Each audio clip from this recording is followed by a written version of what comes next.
Now I would like to introduce our first panel discussion. The topic is Public Problems, Private Solutions, How Asia's Private Sector Can Respond to Uncertainty. Now, Ms. Bao, I would like to give the floor to you. Thank you. Thank you very much. I'm very pleased to moderate this first panel.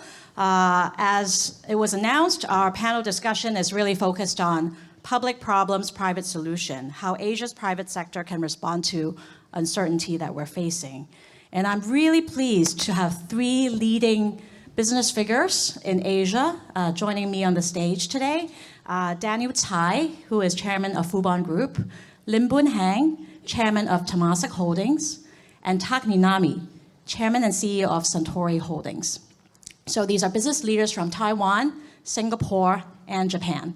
And just as an introduction, I'm the executive director of the Asia Business Council. So these three are my bosses. They are members of my organization and chairman emeriti, and also International Advisory Council members of CAPRI.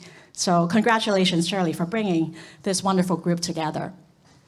So I think as we just heard from Sir Robin, we're really living through a moment of global transition. And Sir Robin calls it the second chapter of the new Cold War. And this is a very trying time for the world. And some of the old uncertainties, I think that businesses were operating including some of the open markets and stable geopolitics, this is giving way to something that is more contested and more fragmented, perhaps.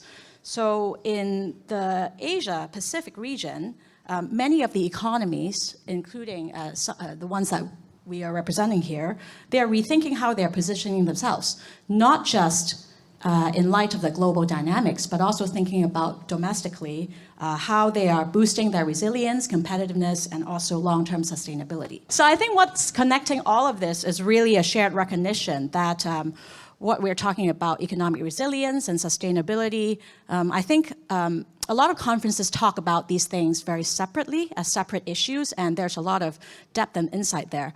But I think what we're facing right now, all these geopolitical uncertainties and shocks, domestic challenges, and also accelerating climate change and risks, they are not really isolated challenges, but they are really connected and they need to be part of the same conversation.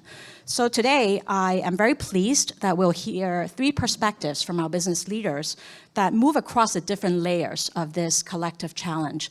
So first, I will invite each speaker to start by giving some initial remarks reflecting on these topics. So first, their view of the global environment and the evolving challenges, and then maybe comment a little bit on their own economies, and last but not least, how their companies and private sector in Asia in general are thinking about challenges that have to do with economic resilience and sustainability. And then in our follow-up conversation, I would like to explore more deeply the minds of these leaders, how they're leading, and how Asia and its private sector leaders really can play an active role and an even more active role, not just in adapting to global challenges, but to shape what is coming next. So with that, I would like to start with you, Daniel, to share with us some of your views. The Chinese saying is 笨鸟先飞. I'm playing the stupid bird this afternoon, first to fly. In this uncertain time, I think we are reminded again by an old Chinese saying, 自求多福. So I told Sherry about this phrase, and he said, how to say it in English.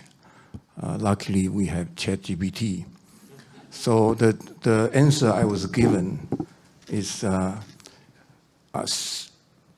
to find solution from yourself. It is said that God helps those who help themselves. In the mindset of the private sector, business sectors in Asia, I think traditionally whenever we face challenges, we look to the government for guidance, advice, help, or sometimes even solution. But is this still hold true? I think this topic we are going to be talking about gives just the opposite side of view to the private sector when facing combined or shared challenges. I think this old wisdom really is very helpful. I want to start by talking about Taiwan's technology sector. Many people know that in this AI age, I want to start with talking about Taiwan's position in the AI supply chain, because AI supposedly is everywhere, but I don't think that we find AI everywhere in applications yet. But obviously, AI is talked about everywhere. So let me start by sharing some of my observation of the Taiwanese AI industry or the ICT industry as a whole with you, to start with what I think the success of the Taiwanese technology sector has become. We know that Taiwan is at the center of AI supply chain. This is not something I made up. This was said by Jensen Huang of NVIDIA. He's now sort of God in AI, at least in the infrastructure sphere, area. So I think it's very right for him to put Taiwan in that position, because we not only have TSMC, everybody knows, which makes AI chips, most advanced chips, but from chips to server racks, to power supplies, to cooling systems, to high-speed transmitting, you find Taiwanese manufacturers in every part of it. And all these Taiwanese manufacturers are playing a very important role. People mostly talk about TSMC.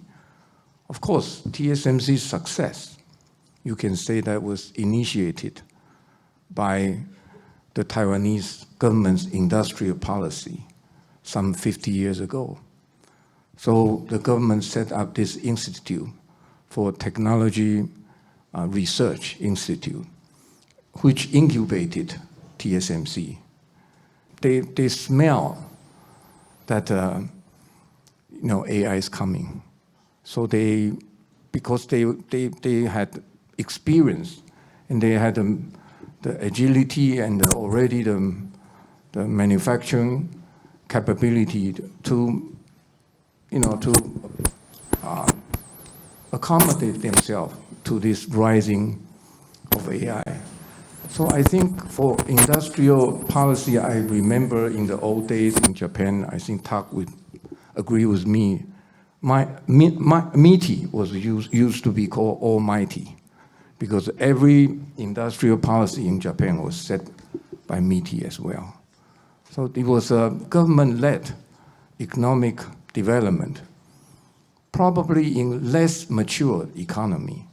But take Taiwan, Japan, for example, and other more mature economies in Asia, I don't think that the government has any clue where the industry should be going.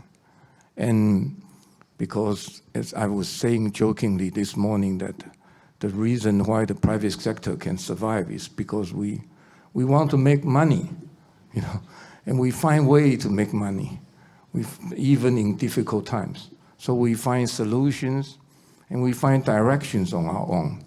This will be the first point I will make this afternoon.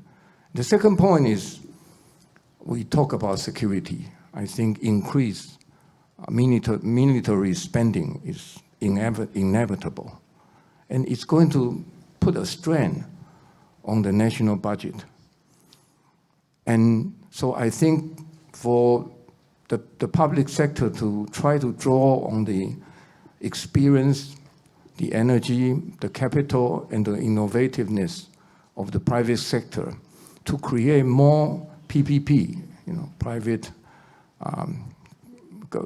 public-private partnership in picking up the slacks if quality public services will be definitely we have a budget crisis for them to meet.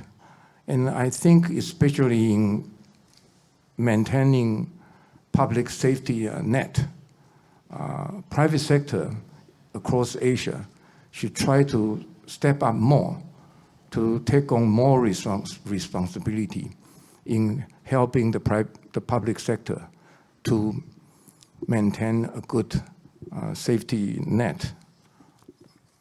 If I go on, I think I'm going to overshoot my time, so I better return to my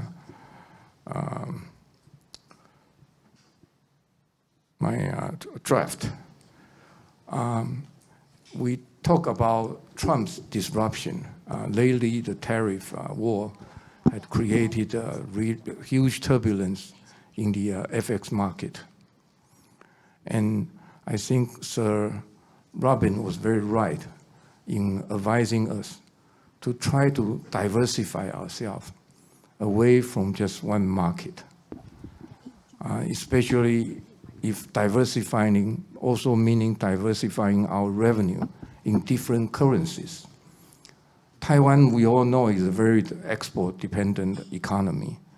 So in this very turbulent time of FX market, the private sector, we have constraints in hedging the FX risk. For example, the so-called non-delivery forward market is non-existent in Taiwan because the central bank simply forbids the transacting of NDF here in the domestic market. So you have to go overseas to look for hedging. And it goes to show that, if hedging, which is supposed to be provided by the public sector, is not reliable, what can you do? But to, like I said earlier, to try to diversify your income stream in different currencies from different markets, so to create a natural hedge.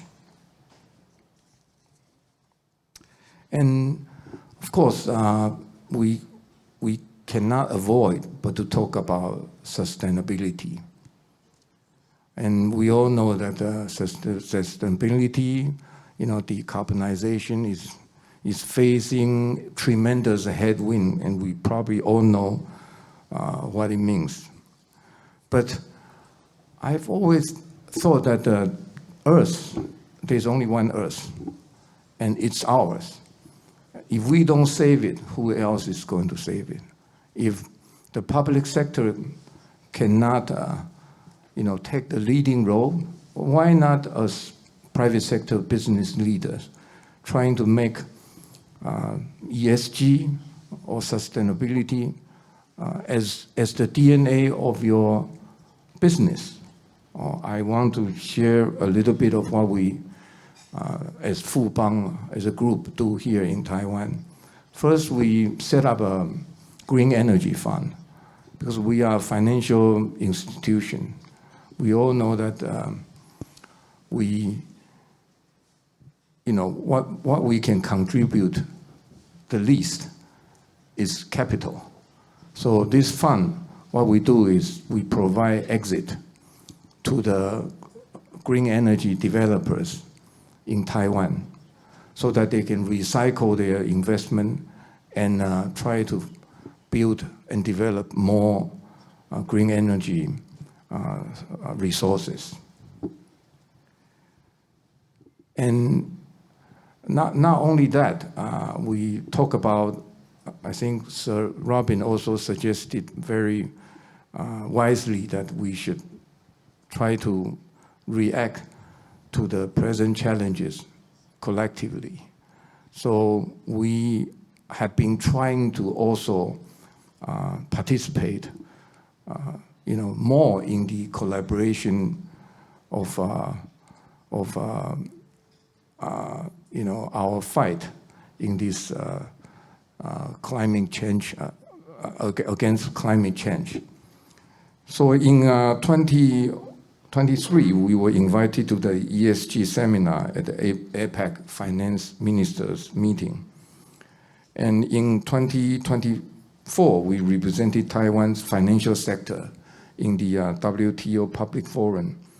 What we did there was we shared insights on green financing and decarbonization, which were the lessons we learned from our NT 2.57 trillion in pre-financing up to 2023. And Taiwan Mobile has been an active member of GSID, which is an organization which promotes digital enabling sustainability. So we're going to co-host a global AI-enabled sustainability summit. And also as Taiwan's APEC representative, we have been advancing cross-border collaboration in digital transformation and AI application. I want to close by saying that many people are predicting that this coming age, will be Asia, the age of Asia.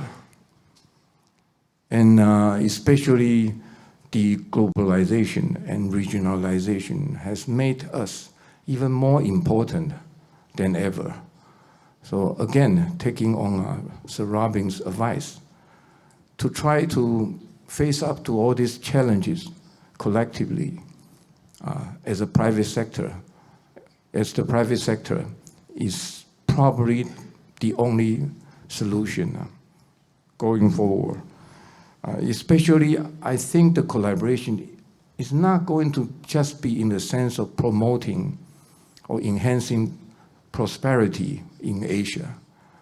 I hope that we can help also the global South when the help coming from the West or from America is going to be decreasing.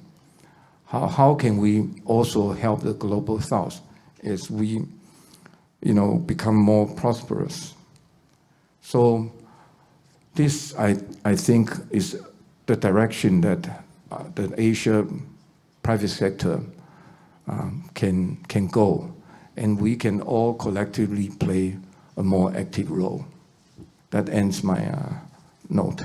Thank you, Daniel, for your initial remarks. I think what really struck me about your remarks is the examples you gave, from technology, AI to sustainability. Some of the things that I think the world and different countries have assumed are public goods or issues of global commons.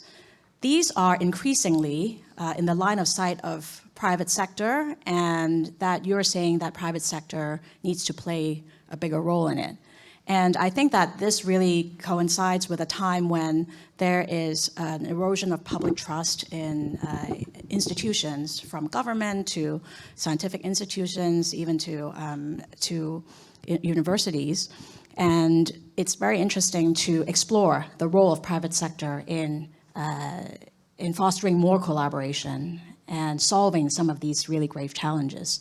Boon Heng, I want to come to you. I mean, Singapore is a country that has been thinking about many of these complex challenges for many decades, and Temasek certainly has been at the forefront of it. Can you tell us a little bit about your thinking in terms of the company's role in fostering resilience of the country, and specifically what you as a leader of Temasek has been thinking?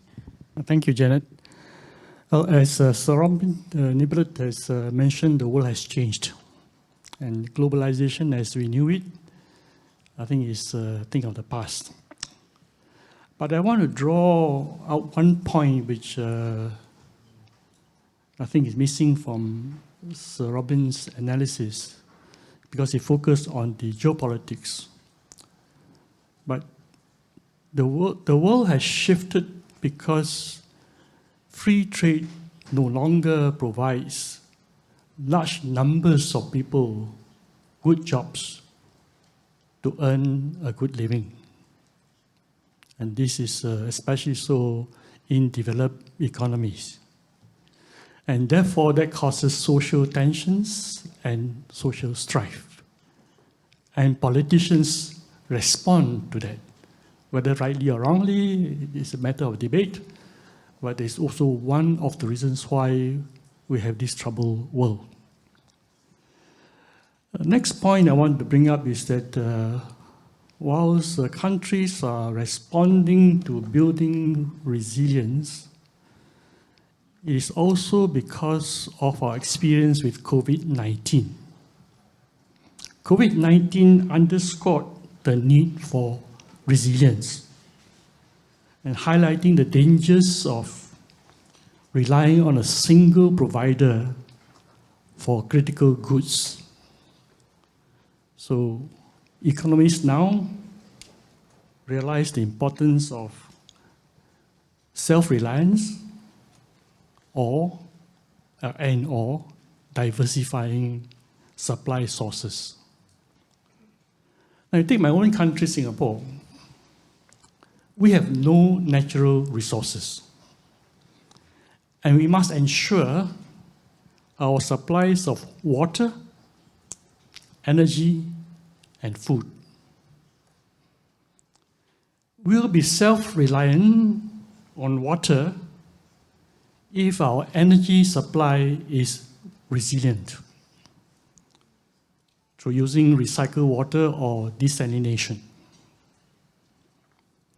Energy-wise, we cannot be self-reliant unless we consider innovative solutions like nuclear reactors, be it fission or fusion. Fusion energy will not be commercially viable for years to come. But can Singaporeans accept fission in small modular reactors? Is still a big question mark. So for the time being, we have no choice but to diversify our sources of supply of energy. So we will try to import green energy from our neighbors. For food, Singapore is so small, we have to diversify our sources because of the small size of Singapore. And with that, bear likely the higher costs of supply. Now, these three critical resources, the supply of which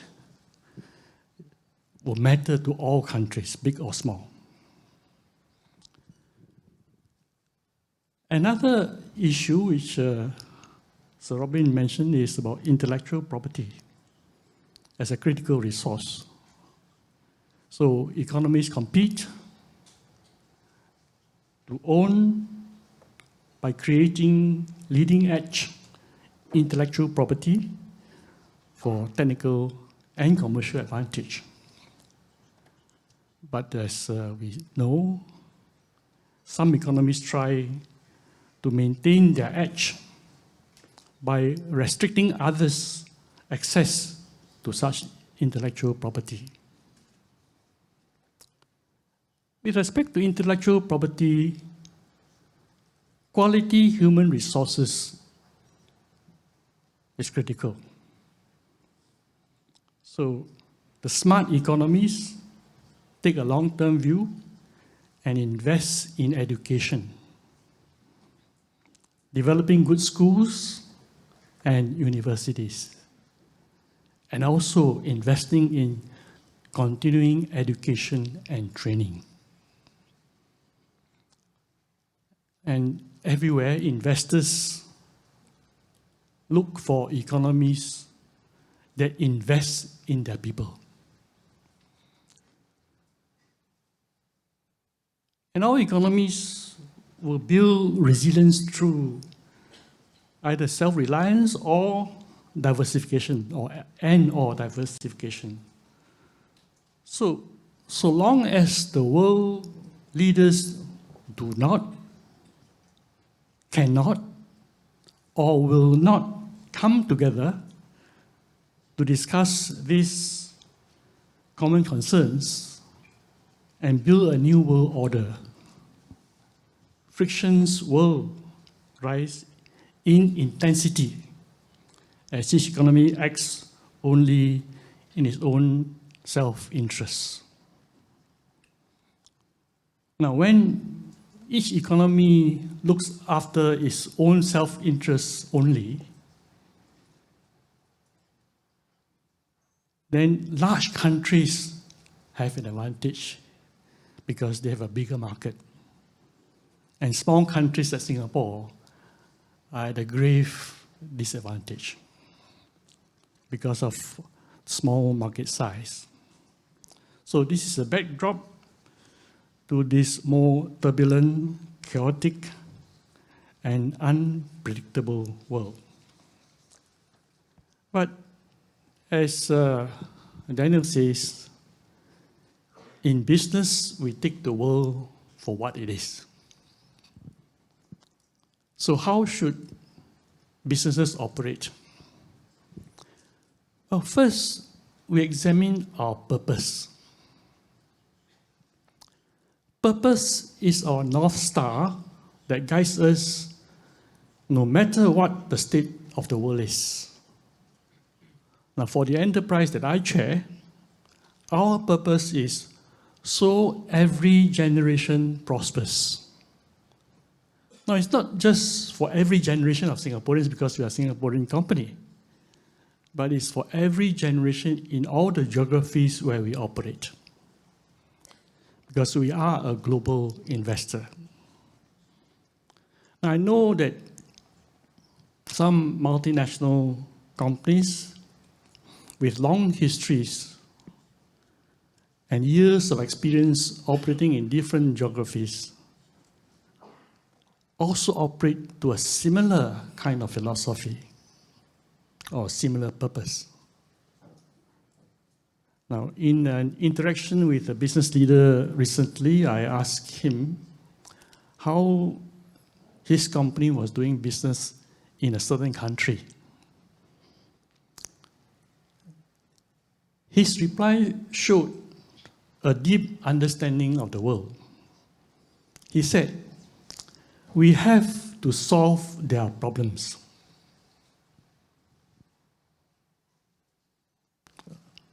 Short statement with deep meaning. We have to solve their problems.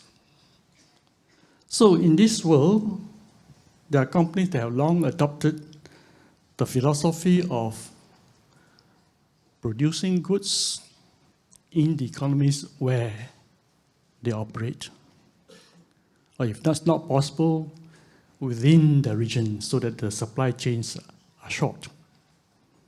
In so doing, they look after the livelihoods of the people in those geographies which they operate. I think this is a very sound and sensible principle. So all businesses, especially when they do cross-border business, must also think of the livelihoods of the people where they operate. At the same time, we believe that every business should earn their social license to operate. So therefore, businesses that operate in a country must contribute to the social health of that country. And many do, embracing corporate social responsibility, or CSR. And some go beyond helping the poor to uplifting them through education and training. And in Asia, over the centuries, we all know that businesses have helped build schools, hospitals and bridges when the governments could not. Now, India has a very innovative measure, and that is by law, all businesses today are required to put aside 2% of their profits for community support. Now, we in our company put aside on a voluntary basis a part of our returns above our cost of capital. So we protect the value of our business by earning our cost of capital. When we do better and beyond that, we put aside a portion of it for community support in a community fund. And we must remember that we are all stewards. And as stewards, we strive to leave this world a better place than when we find it. And it's in our own self-interest to be good stewards of the global commons. And this includes helping to protect the environment that we live in. This one world that we all share, as Daniel put it.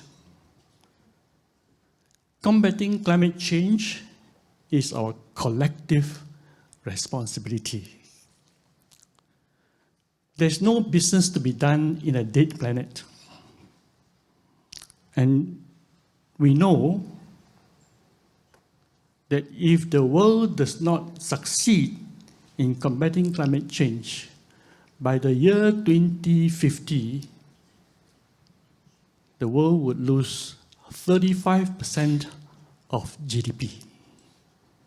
And so for us doing business, if you're going to have a reduced GDP, it's less business to be done. So therefore, it's our interest, in our interest to make sure that this is a better world. And there are opportunities for earning a good return by investing in climate solutions. And within Asia alone, over the next 5 years, there are at least $120 billion of business to be done in this field.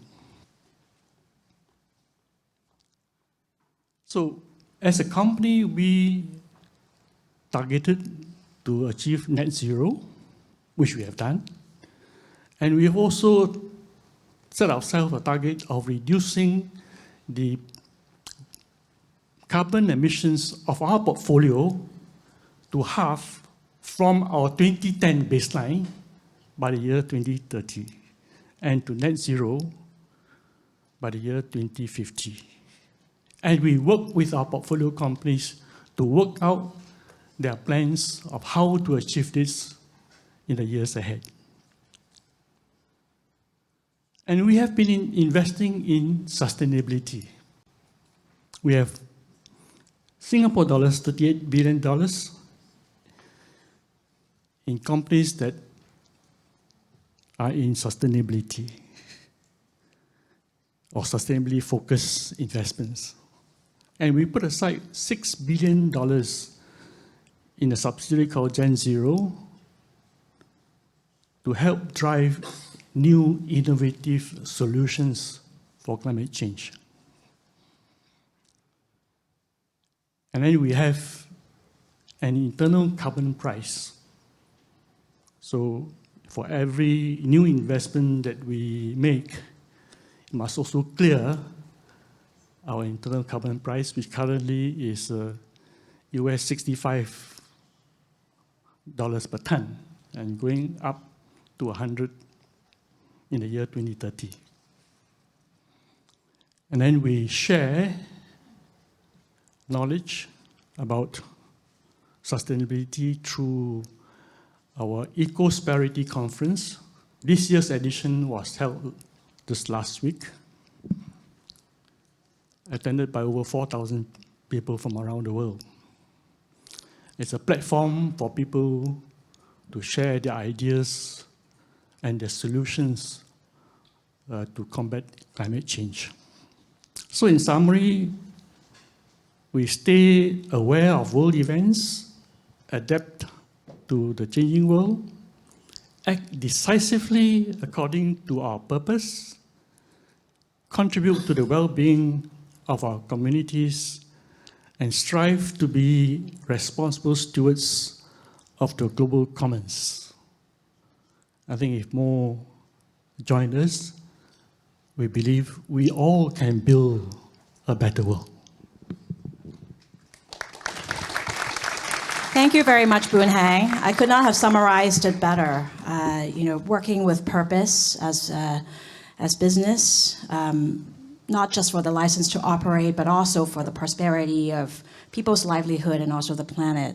I think what you said just really underscores the importance of Asian economies stepping up, even at a time of global fragmentation, to think about what the region can do to collaborate with one another and the central role that businesses play. Tak, I want to go to you now. Japan. Japan is a country that has been a staunch ally of the US and other developed economies, liberal democracies. How do you think of the current the global landscape that we're in, and how does that affect Japan's role and the business operating environment? And how do you think your company and as a business leader that you can foster greater resilience and sustainability? Thank you, Janet.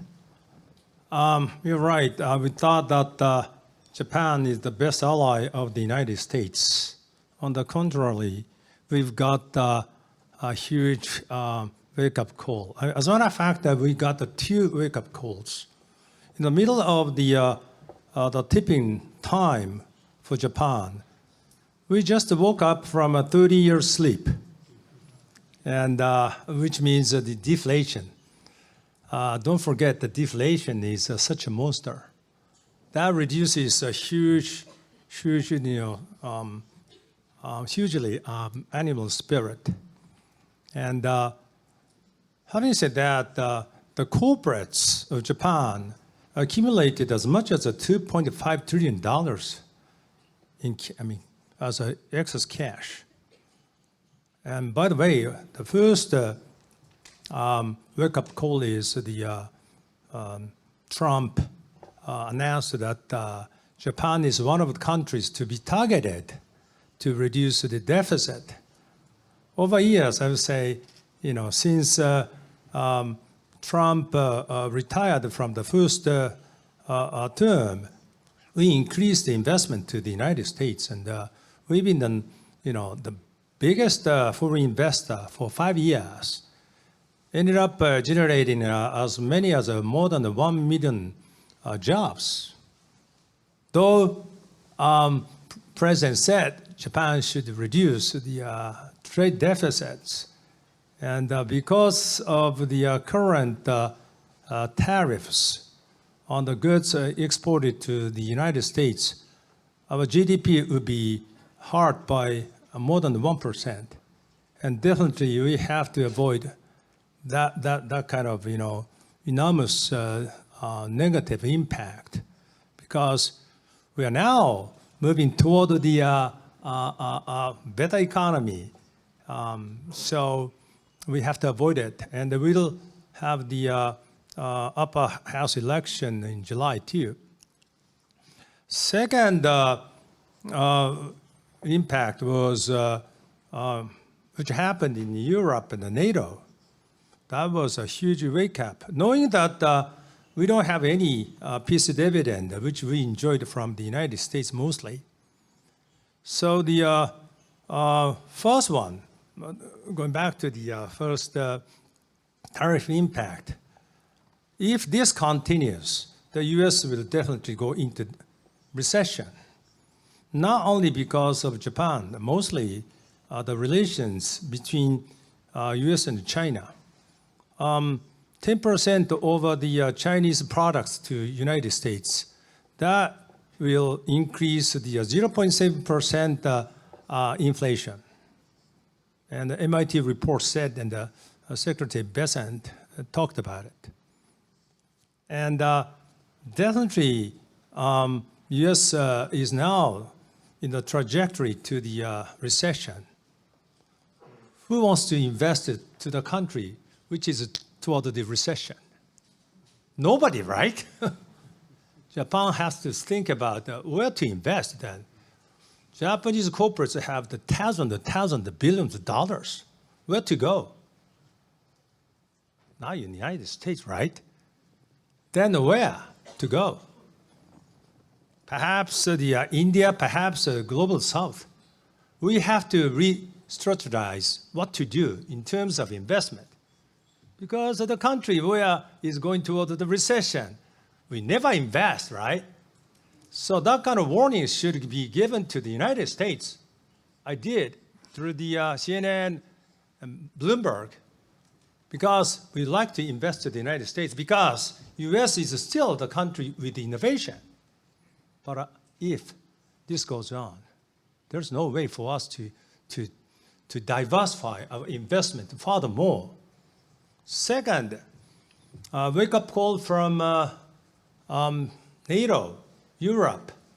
We have to defend ourselves. It's for sure.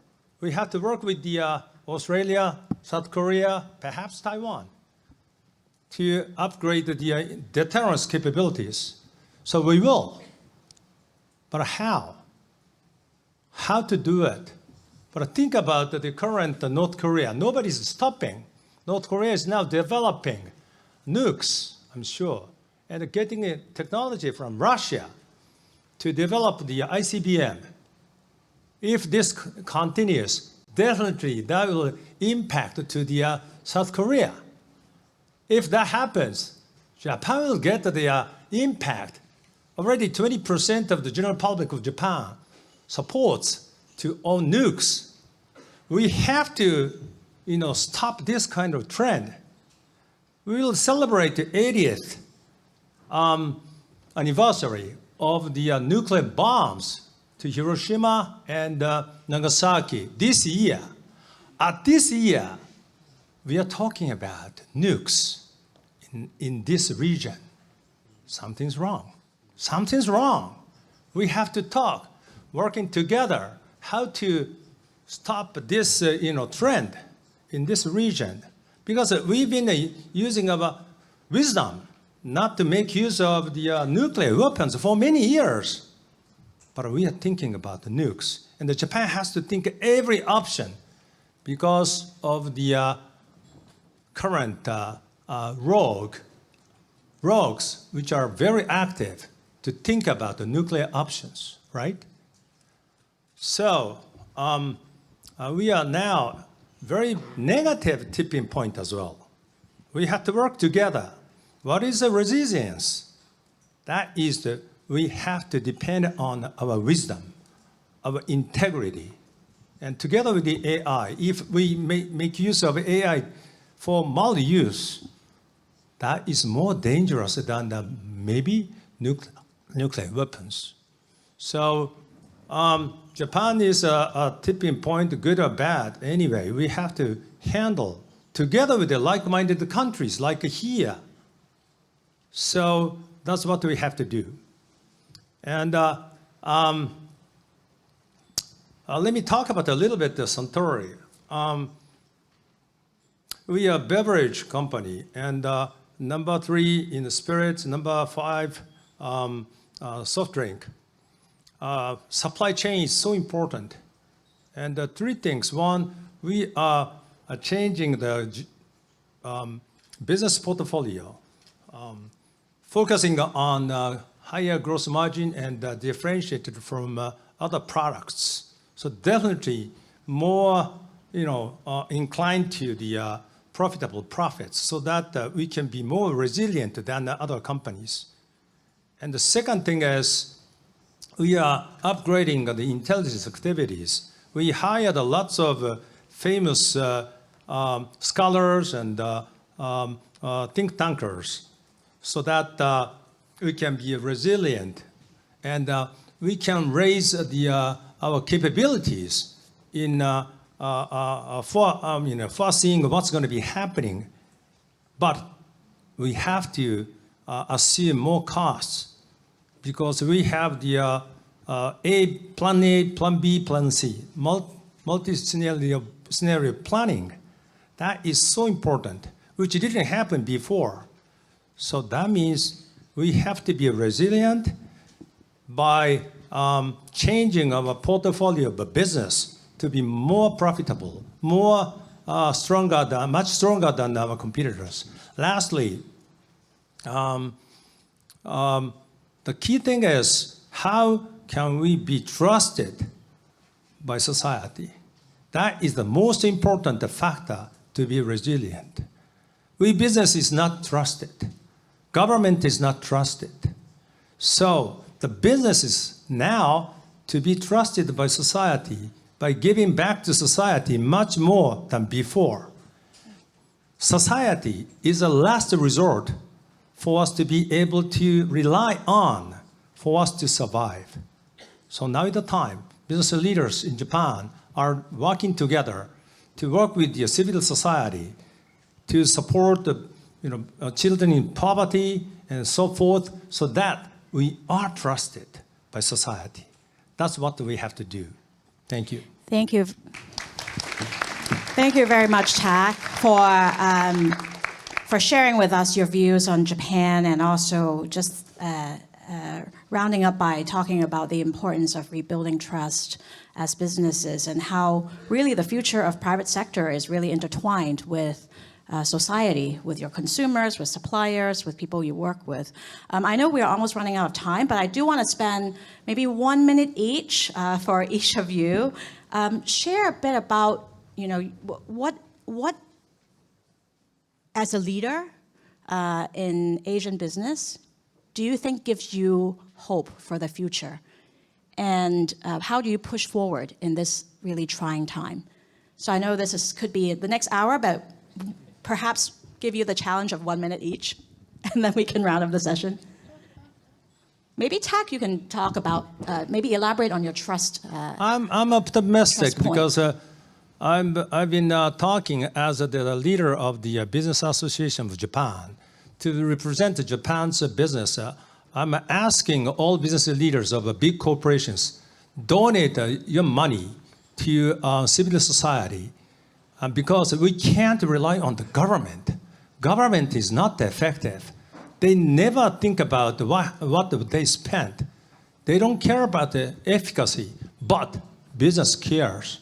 So asking at least 1% of their net earnings to work with the civil society to tackle social issues. The society is resilient, our business is resilient. Trust is everything from society. Thank you. Great, thanks, Tak. Boon Heng? When you live as old as I have, you go through ups and downs of life, and you know that there are always going to be crises.